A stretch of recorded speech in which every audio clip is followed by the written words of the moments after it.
Hello everyone and welcome to my channel. I am going to be playing a bit of 2d6 Dungeon, and I've already recorded this intro once, but listened back to it after the first part of the video and decided it was just me waffling on and not very good.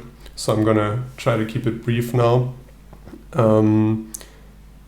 As I said, the game is 2d6 Dungeon. I saw this game on the Lone Adventurers channel, and that's also the reason why the sort of setup on the page might look familiar, not what you see now, but in a bit when I cut to the actual gameplay video.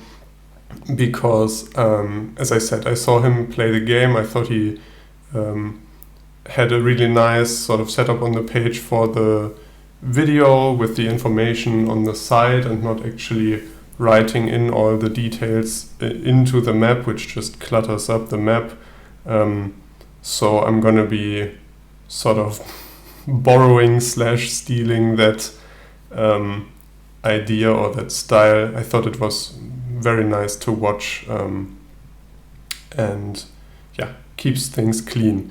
Second thing, the language. As you might notice, English is not my mother tongue, and so I've been sort of debating and going back and forth on if I should do these videos in English or in German, which is my mother tongue. But I've decided to do them in English for two reasons. First is I think it will be able to reach more people that way, or more people will be able to understand it if they would like to watch. Secondly, the game is in English, and there's no German version of the game as far as I'm aware. The one I have is the English one.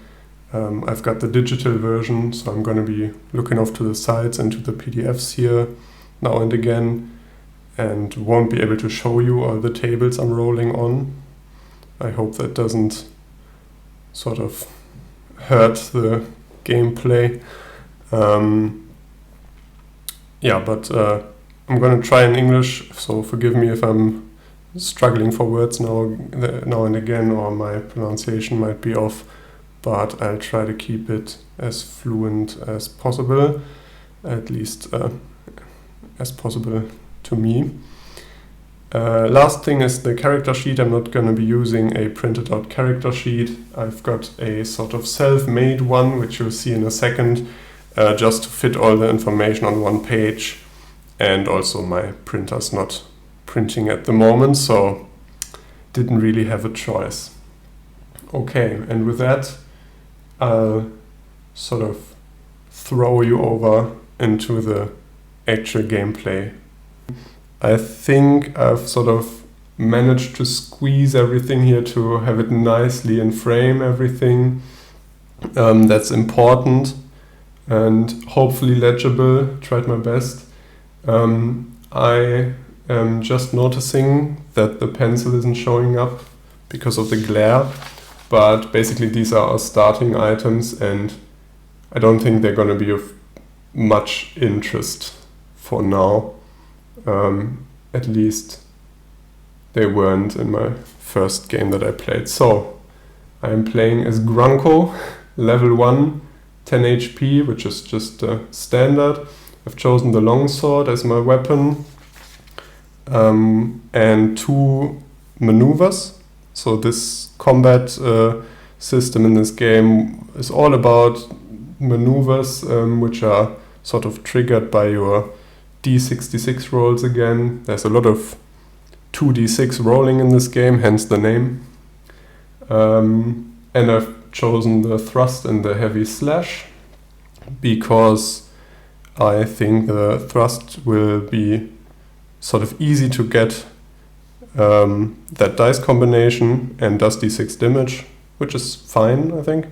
And the heavy slash is sort of like, I don't know, it's fun to have a stronger attack, which you might not hit every time, but if you do, it's sweet. And this does d6 plus 2 damage. I've chosen the padded tunic. All the starting armor does the same, which is -1 damage, just on different dice rolls. So this is when our opponent rolls a primary 5, so a dark 5, a black 5, this is again, the left dice are the sort of shaded ones, the black one, and the right ones are the white ones, will take 1 less damage from that attack.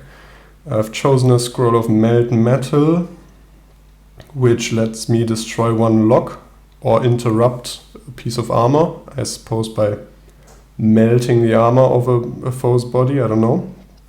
And otherwise I'm looking pretty poor so far. No magic potions, no coins, no nothing, no favor. These are large items, nothing there yet.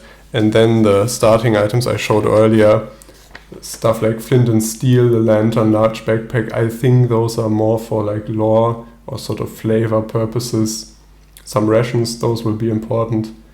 If the readability is too bad, I might have to switch it out for a different pen. I've written the pouch using ballpoint pen, so it's legible, but I don't know.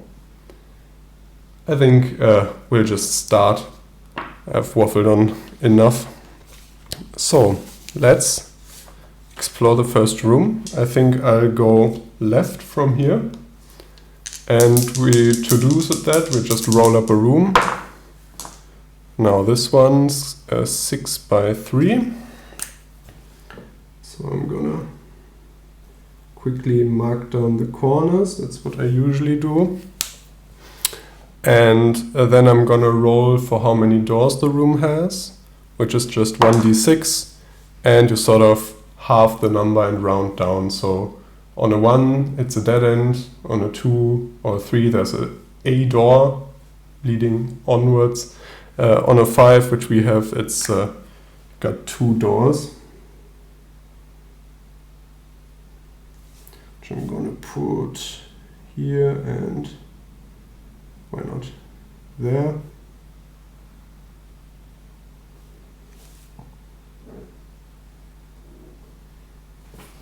Okay, so let's go into that room and see what's there.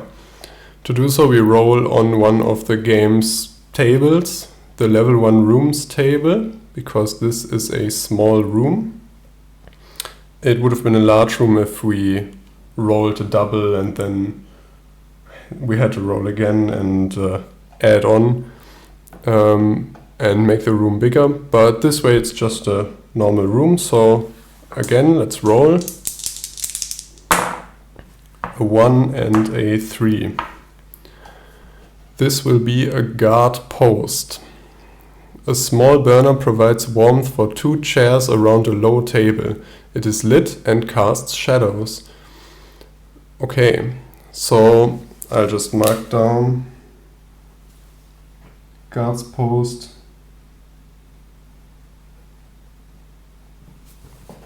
And see who we might encounter here. There is someone here. Roll on L1G. Okay. L1G is the level 1 guard table. So we'll roll on that, which is just a d6. 6. That doesn't sound good. Usually big numbers mean not great encounters. I'm looking. Okay, guard and a warrior.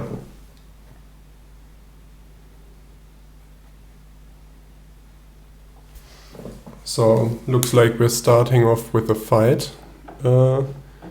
And the way this works is I've got all the cards open here. Usually there's like encounter cards that you can print out or get. I think you can buy them as a printed version as well. But I've just got the PDFs here. As I said, don't really have a way to print at the moment, and yeah, I think this works fine. Okay, I found the guard and I found the warrior. Guard's got 7 HP.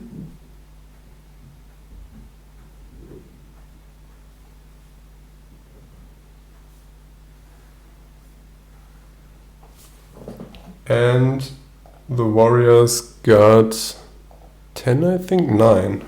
Okay.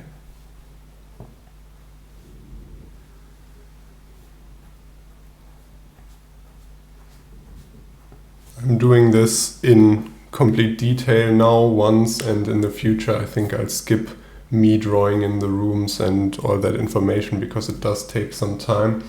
But just so people that are new to the game see it sort of step by step, at least once. So now we're gonna start fighting, I suppose. So the way we do that is roll our dice, see what we get, a 2 and a 6. And now what we are trying to do is reach one of our dice combinations for these maneuvers. And obviously it would be pretty hard to fight if you just had to roll them exactly. That's why there's this statistic which is called shift. And what our shift of +2 allows us to do is, shift these numbers that we've rolled by a total of 2, up or down. So I could make this into a 4-6 by shifting the 2 to a 4. Not that that would do me any good. Or I could make this into a 2-4 or 3-5, whatever, shift both up 1, both down 1, 1 up, 1 down. Any combination is fine as long as you are only shifting a total amount of 2. Now, this is a bad roll for us because obviously to reach one of these 2 primary numbers, the 3 or the 6, we would have to spend 1 shift minimum on our primary die, and now we can't get this 6 down to a 2, which is what we would need. So basically we miss. And then the foes take turn attacking, so I guess I'm starting with the guard. They also have different maneuvers and different shifts. You can't see that right now. I'm realizing this is maybe not ideal with the PDF. You tell me if it's sort of annoying to watch without seeing the enemies. So a 2 and a 5, and the guard has a shift of 1, but he needs a primary 5 or a primary 6, so he misses as well. And then the warrior attacks a 6 and a 4, and that is looking a bit better, but also no hit because he needs a 4 and a 3 or a 1 and a 2 and also only has 1 shift. So misses all around. And now what we do is sort of increase the round counter of the combat. And what this does is it slowly increases our shift over time up to, I think, 3. So if you're stuck in combat for a long time, it gets more and more likely that you'll actually hit an attack and not just roll misses like we did here. I'll have to quickly check exactly what the values were, if we already gain 1 shift now or only next round. I'll be back in a second. Okay, so I've checked, and what I was talking about is the fatigue die. And it should have started at 1, so we basically count the rounds of combat. So now for round 2, it's increased to 2. And once it reaches a 4, so a bit more to go, we get, I usually denote it using a D4, 1 extra shift. And the enemies do as well, so everyone's just getting a bit more sloppy with their attack, might not dodge as well, and sort of the chance increases to actually hit. And then in round 5 it'll go up to 2 shift, and in round 6 it'll go up to 3 shift, which is quite a lot. So at that point you're going to be hitting something, hopefully. But for now we are just at round 2, I'll leave that here, and it's back to us attacking.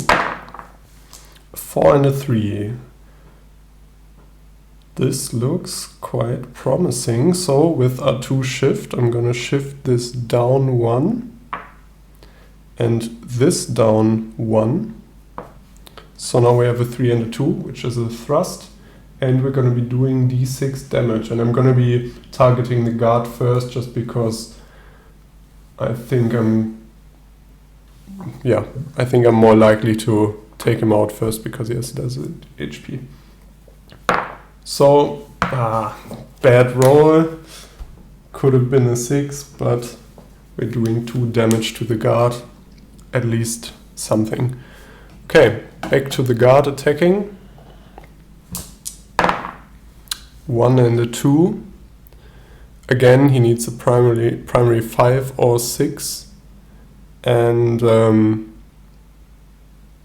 he can't get there with his 1 shift. So we'll just pull our ankle back and sort of dodge that. And a 5 and a 3 for the warrior. Oh no, this looks promising for them. Yeah, they have 1 shift. They can shift down the 5 to a 4. 4-3, which is their flurry, which does d6 minus 3 damage. Alright, 2 minus 3. No negative damage. It's not gonna heal us, but at least it sort of maybe clangs against our armor and does nothing. Okay, round 3, back to us. I'm gonna sort of speed this up a bit. 6 and a 5, which we can shift down to a 4. 6-4 is our heavy slash. d6 plus 2 damage. Again, I'm attacking the guard. I didn't say, but I guess I said earlier. Okay, bad rolls all around, but 3 damage, better than last time. Guard attacks us.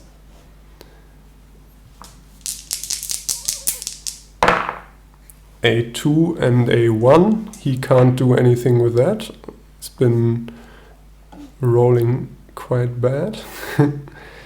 Warrior attacks. 6 and a 2. Sounds bad, but actually isn't. Can't do anything with that. Alright, so now it's getting interesting. Okay, where's the 4? And we've got, I sort of, as I said, denote this using the d4. Just sort of bad on camera, right? Because it's pointing up. Maybe I'll have to switch that to another die. So what this basically means is we now have 1 extra shift. Let's attack the guard and hopefully finish him off. A 6 and a 1, and perfect. Our extra shift comes in handy because usually we'd have had 2. But now we've got 3 shift, going up to a 4 here, doing d6 plus 2 damage again against the guard. Might be a waste, but at least we're guaranteed to kill him now. Yeah, of course. Now that it doesn't matter, could have rolled a 0 and he would have been dead. Okay, so if you defeat one of the enemies, you gain the XP, which is 13 in this case. I'm gonna write that here, there. And might level up during combat as well, but we need 108 XP to level up, so that's gonna take a while. Also, we will get treasure from that, but I think we'll do that after the combat. So now the warrior attacks us. 3 and a 6. Now remember, he's got the bonus shift as well, so he's got 2 shift. But he needs a secondary 3 or 2, so he can't get there with 2 shift. So we don't even have to look. Next round, more shift. 3 and a 6 for us. Alright, let's see. We've got 4 shift. Now we can definitely get down to the thrust. I'm just looking if we can. No, that would require 5. Okay, thrust it is. 3 and a 2, d6 damage. 6. Oh, You saw that, right? I knocked it over, but I'm gonna count that 6. Finally, some good hits. Now warrior attacks back. 6 and a 5. Ooh, big numbers scare me, but really in this game, don't really know what it means. So he's got 3 shift, which again, I don't think he can do anything. No, he'd need a primary 4, and if he goes down to 4, he'd need a 3, which he can't reach with this 3 shift. So, misses all around. At least for the enemies, that is. So now we've got 3 bonus shift. 4 and a 3. Let's do something with that.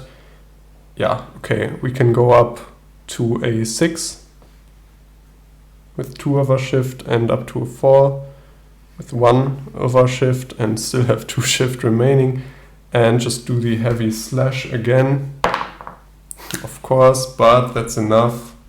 1 plus 2 damage.